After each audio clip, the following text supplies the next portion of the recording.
Hello po mga kababayan, mga minamahal.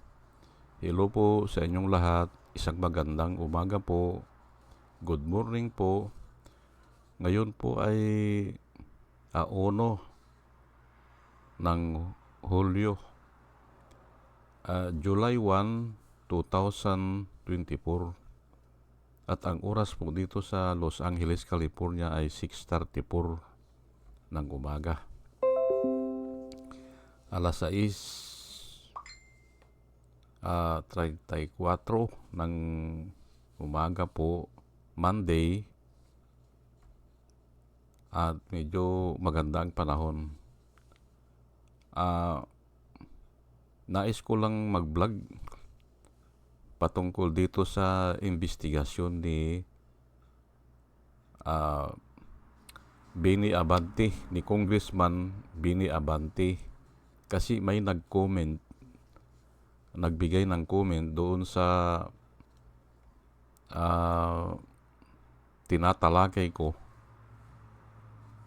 ay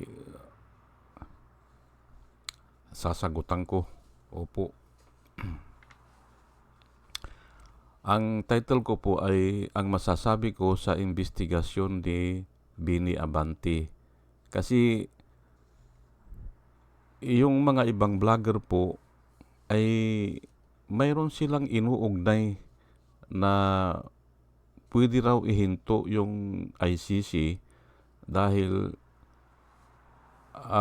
magpapatuloy itong investigasyon ni Benny Abante hanggang korte. Yun ang sinasabi nila at yun ang gusto ko po na sagutan. At ito nga si Tactics 592, yun po ang sagot niya sa akin doon sa vlog ko. Pero napansin ko po dito, parang bayaran ito eh. Kasi nga hindi naman nag-engage. After 2 or 3 exchange of ideas, ay wala na eh, umaalis na eh. Ngayon, hindi niya siguro alam na ito ay pinag-aralan ko ng maigi ito. Matagal na akong sa dyaryo ay doon sa comment section ng Philippine Daily Inquirer, ang dami ko nang nakadebate rito. At hindi sila makaobra dahil nga Word of God ang ginagamit ko. Ayan po, na gusto ko namang i-share sa inyo. Ulitin ko, ito si Tactics 592. Wala ito. Wala. Bayaran ito kasi nga hindi nag-i-engage eh. Pag alam niya na kabisado mo yung topic, aatras yan sila eh. At normally, ang sinasabi nila doon sa comment section ng Philippine Daily Inquirer noon, sir, kuwan na lang tayo sir, respetuhan.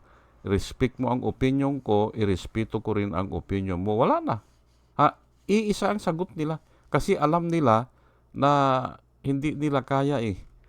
Opo. Pero ngayon lang ako magbigay ng mga verse na pwede nyong basahin. Opo. Ito mga verse na ito, nababanggit ko ito.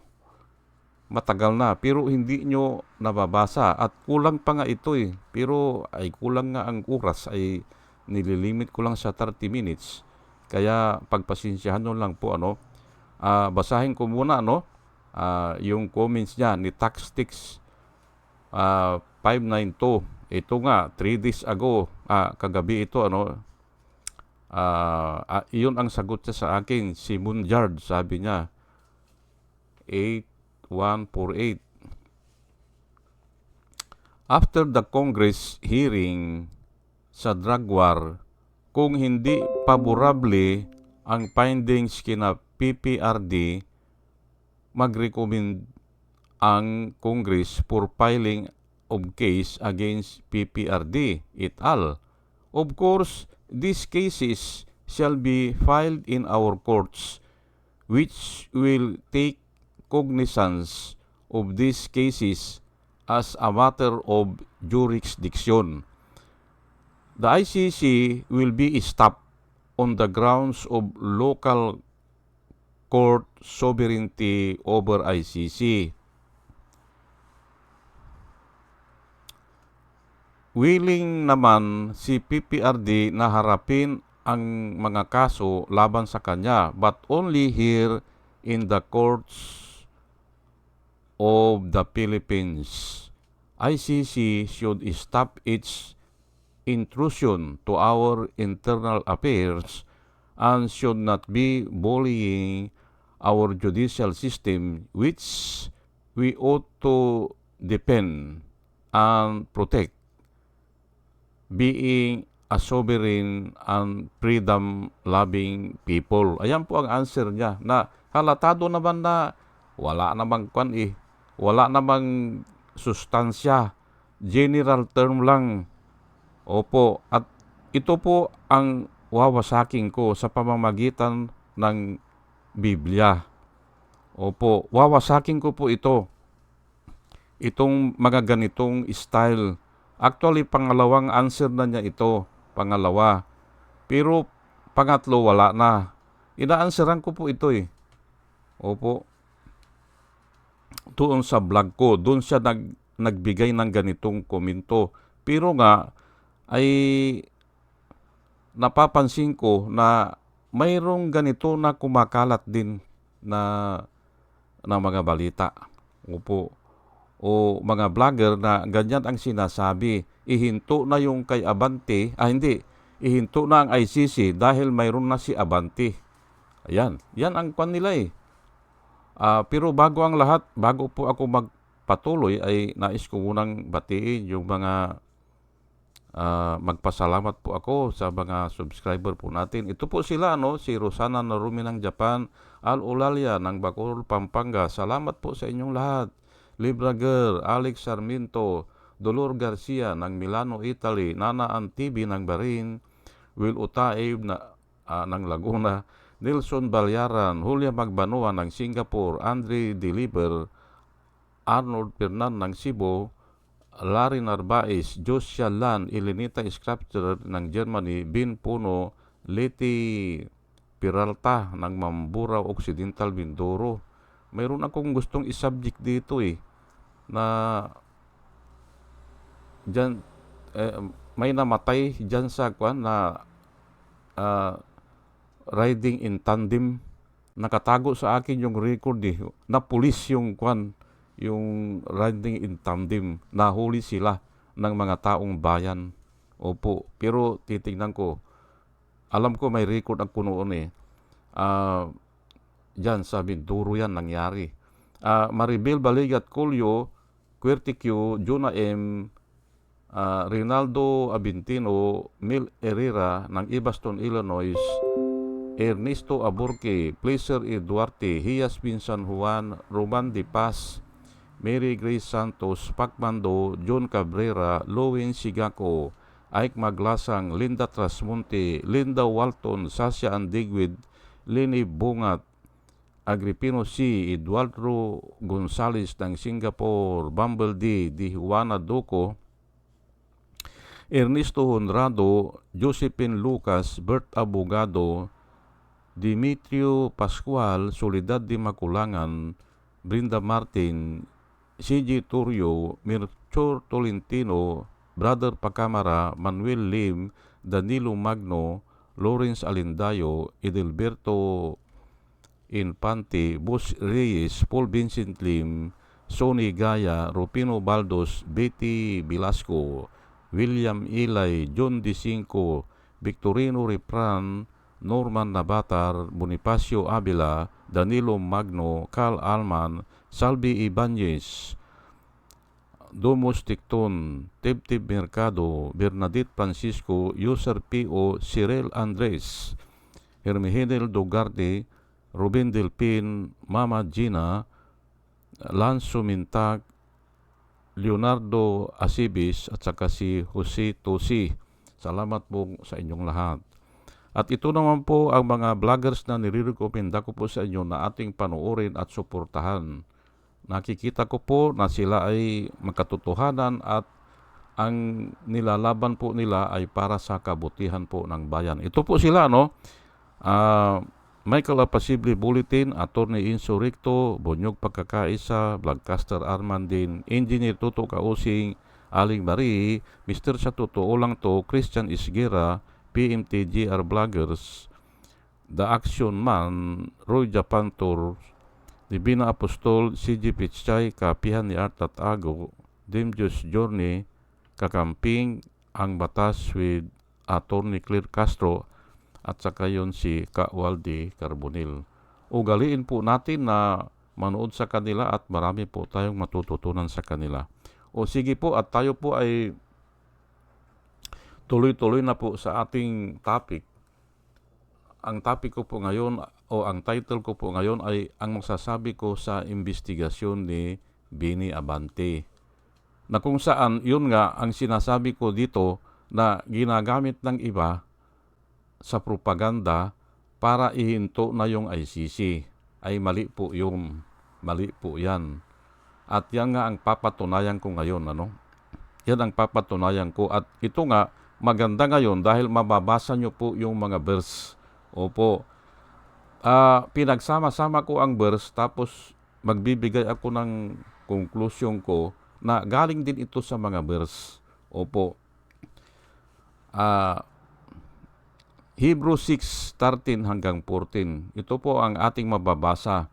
At pakinggan nyo po maigi kasi may mga meaning po ito eh. Opo.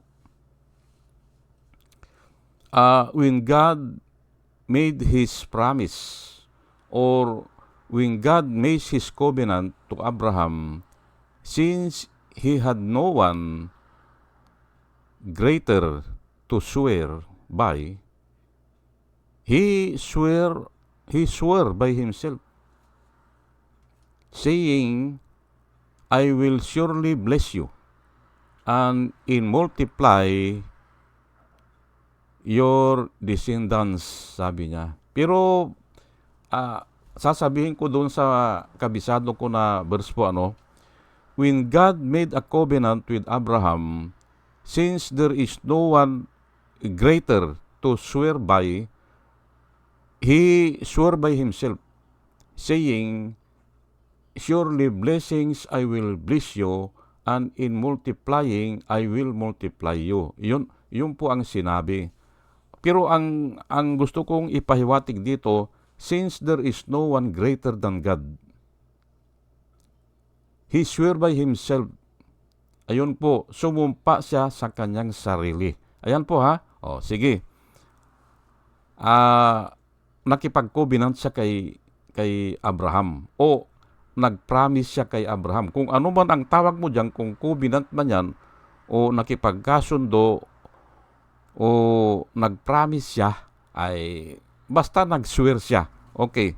Hebrew 6:16 hanggang aywan ko ay parang summary ito. Pero makikita nyo naman, mababasa nyo naman yan sa Hebrew 6, verse 16 hanggang 18. For men verily swear by greater. Ayan po ang pagkasulat. Pero ang hirap kang intindihin eh. Babasahin ko yan ulit sa pamamagitan ng pagkaintindi ko o yung version na kabisado ko o inaayos ko na, and an oath for confirmation is to them an end of all stripes. Ayan po, pero ang hirap kang intindihin po eh. Ganito po yan. For men swear by one greater. Doon po nagsuswear ang tao. Doon sa isang tao na mas mataas ang katungkulan sa kanya o ginagalang niya o tinitingala niya. And make an oath. Hindi ba? Susumpa sila yan eh. And this will end the dispute. Ayan po, may oath na mangyayari o confirmation ng bawat isa o ng lahat, kung sino man yun na nanumpa o nakipagkasundo. Pero dito, ang pinag-usapan dito is Type A, adi may dispute yan, hindi ba? To end all dispute pag nanumpa na. Okay? O, sige. At ito naman sa 1 Corinthians 6, verse 4 hanggang 5. So, if you need to settle everyday matters, mga dispute po ito, mga dispute if you need to settle everyday matters, ang ibig sabihin dito is small matters kasi everyday nga yan hindi yung malalaki. Pero pwede rin na malalaki. Do you appoint a judge those of no standing in the church? I say this to your shame. Is there really no one among you wise enough to arbitrate between his brothers? Ikwento ko lang po ito kasi mahaba po ito Ito po ay member sila ng isang church, iisa ang pastor nila. Ayan po. Ngayon ay pumupunta sila sa judges na mga kurap. Opo, sinabi po yan ng Biblia, mga judges na nababayaran o tumatanggap ng sohol. Ang ibig sabihin ay mahina ang pananampalataya. O they abandon their faith. Ayan nga hindi ba? Nakasulat po yan they abandon their faith. Ayan po Ang tinatanong po ni Paul dito, sige, basahin ko na nga ng yung sa sarili ko na version. So, if you need to settle a dispute, remember may dispute dito. Do you go to the judges that are less esteemed by the church? Ayan po ang pagkasabi less esteemed by the church.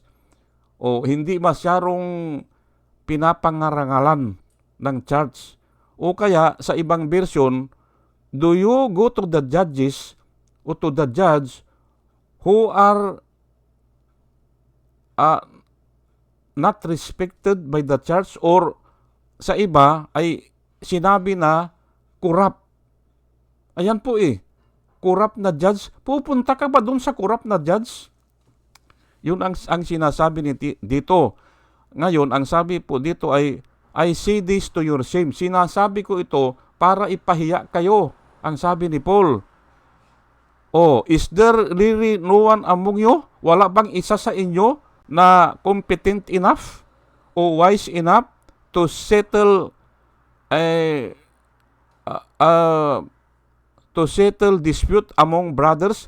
Wala bang tatayo sa inyo na tagapamagitan? Usually pastor yan o yung elders na ginagalang. Ayan po.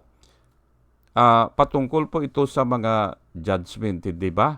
Ayan Pero uulitin ko lang bakit ka pupunta sa isang judge na alam mong tumatanggap ng sohol?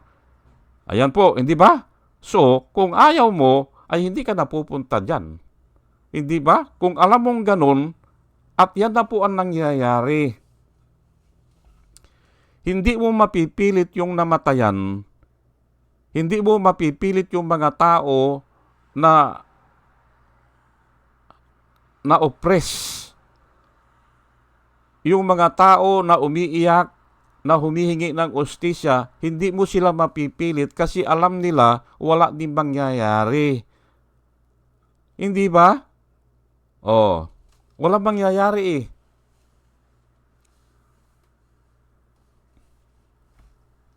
Ano po yung una nating if yung kasi yung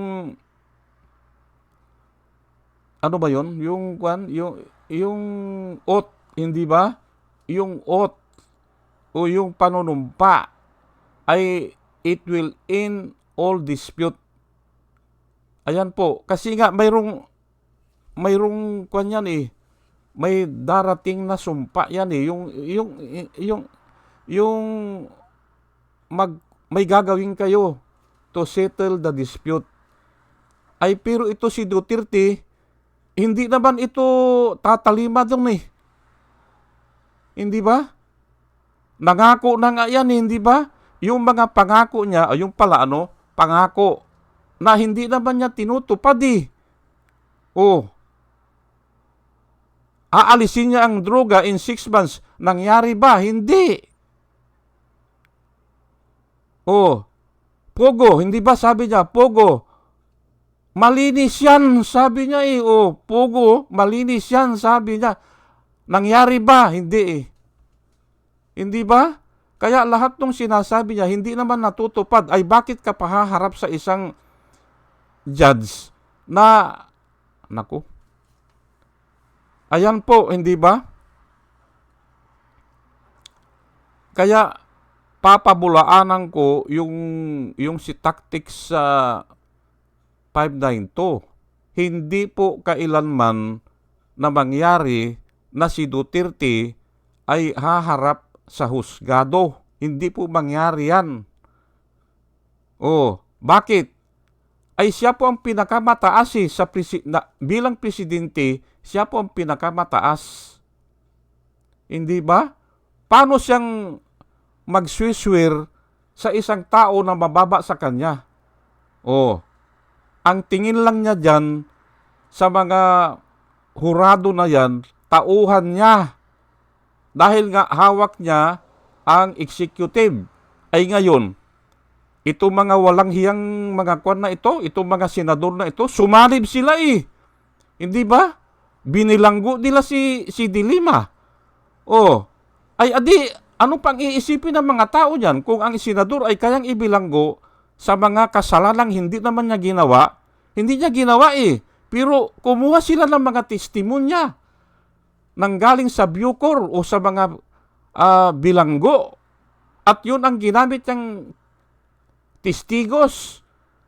Oh, edi matatakot yung mga judges Matatakot na po yung mga judges kung hindi man sila tumatanggap ng suhol, ay matatakot sila kasi nga hawak na ni Duterte ang legislative. Na ang akala naman nito mga legislative na ito mga senador na ito, mga congressman, ay okay yun. Hindi po. Nasisira po ang demokrasya kasi nga wala ng check and balance. At yan ang nangyari noong previous administration. Kaya nga hindi po pupunta ang mga tao na mag-file sa husgado. Hindi.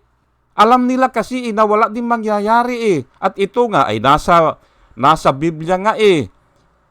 If there is a dispute, ay usually, ay ang tao ay pupunta doon sa higher authority. Ay sino bang higher authority? There is no authority higher than Duterte. Kaya nga ang pupuntahan yan sa ICC. Biblical po yan, hindi ba? Basahin ko na yung conclusion ko po dito, kasi baka makalimutan ko pa eh. Ito na ginawa ko ito, pinagsama-sama ko ang Bible verse para ginawa ko itong conclusion ko na ito. If there is a dispute, ito po binabasa ko itong nasa hulihan. Yan ginagalaw ko ng cursor. If there is a dispute, that will go to the authority higher than them. And the authority higher than them will issue a verdict. And the verdict will be followed and will settle the dispute. Ayan po, galing po sa Biblia yan. Saan pumupunta mga tao? Sa authority higher than them. Ay si Duterte ang pinakamataas, ay paano ipupunta mo ang kaso niya sa local court? Hindi ba? Paano yan?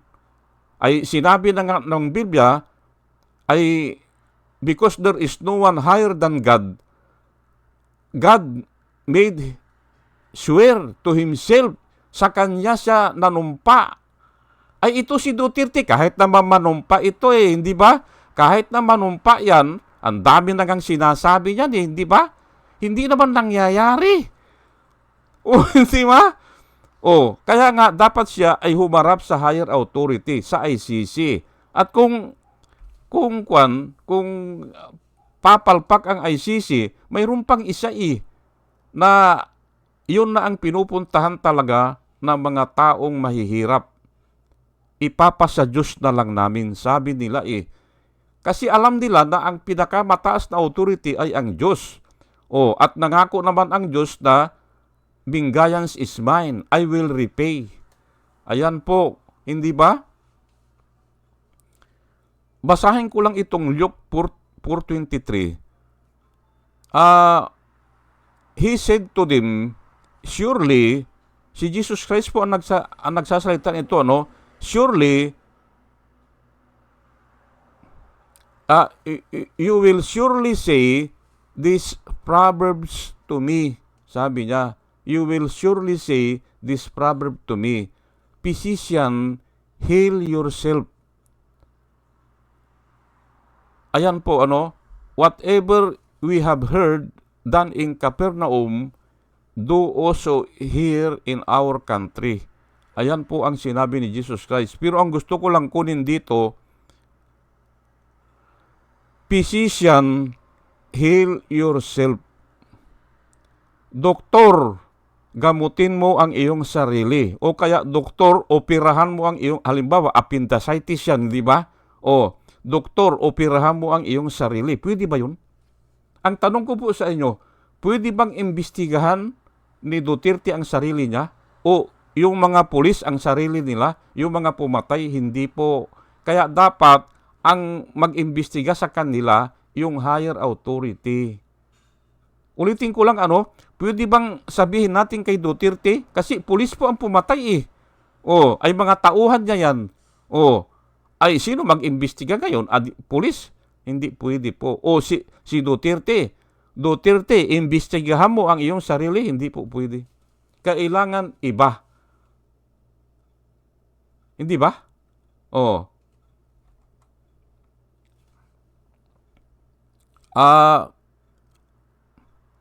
Uulitin ko lang hindi, ikaw ba, isusubmit mo ba ang iyong sarili kung alam mo na yung mga judges ay takot kay Duterte? Hindi ba?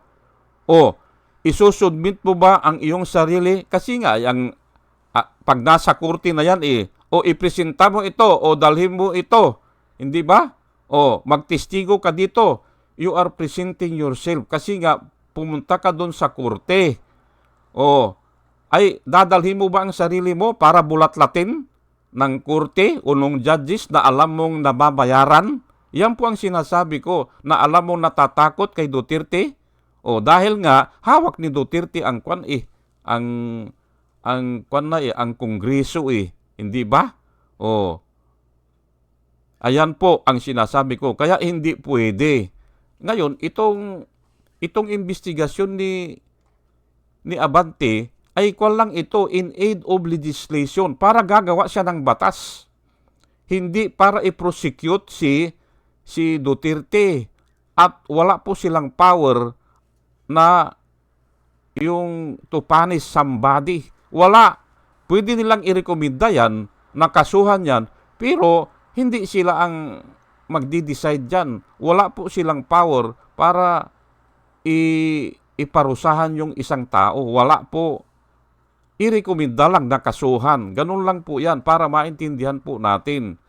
Yan ang masasabi ko sa investigasyon ni Bini Abante. At kung minsan kasi na dadivert ang mga tao po parang ang iniisip nila ay ito na.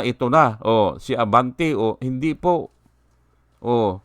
Pastor ko po yan si Abante kasi nung nasa Alcobar ako, napasama ako doon sa mga baptist. 2 taon po yan. At nakita ko na yan sa Riyadh, pero malayuan. Nung inimbita kami sa Riyadh, pumunta kami, nag-travel kami O siya ang guest speaker namin doon sa Riyadh. Ewan ko kung anong month yan, kung kwan ata, October. 2000, kwan siguro yun, 2007 o 2008, hindi ko alam. Opo. Kaya okay naman yan, yung investigasyon nila. Pero ay kung minsan sumusobra yung ibang interpretasyon ng iba hihinto na raw ang ICC dahil mayroon ng investigasyon kay Bini Abante. Mali po yan. Mali po yan. Sige po at hanggang dito na lang po Basta ang sinasabi ko po ay hindi uubra na local court ang mag-prosecute kay kwan o ang mag-hear o yung tatayo na kwan na arbiter, hindi ba? Hindi pwede kasi nga mataas si Duterte. Ngayon, sa ngayon siguro baka pwede na pero ay nasa ICC na kasi ilang taon po yan na walang nangyayari kasi nakaupo siya. Wala. At ngayon nga 2 taon nang nakaupo si Marcos. Nakikita pa natin yung galamay ni Duterte naandyan pa rin Hindi ba? Naandyan pa rin. Pero ipanalangin po natin na dumating na yung ICC. Sige po at hanggang dito na lang po at bago po ako mag-umpisa ay nananalangin po ako na sana lahat ng nakikinig ay makakuha ng wisdom na nanggagaling po sa Panginoon. At muli ay isang magandang umaga po sa inyong lahat. Salamat po sa inyong lahat mga kababayan, mga minamahal. Good morning po, magandang umaga po at salamat po. Salamat po sa inyong pakikinig. Salamat po ng marami.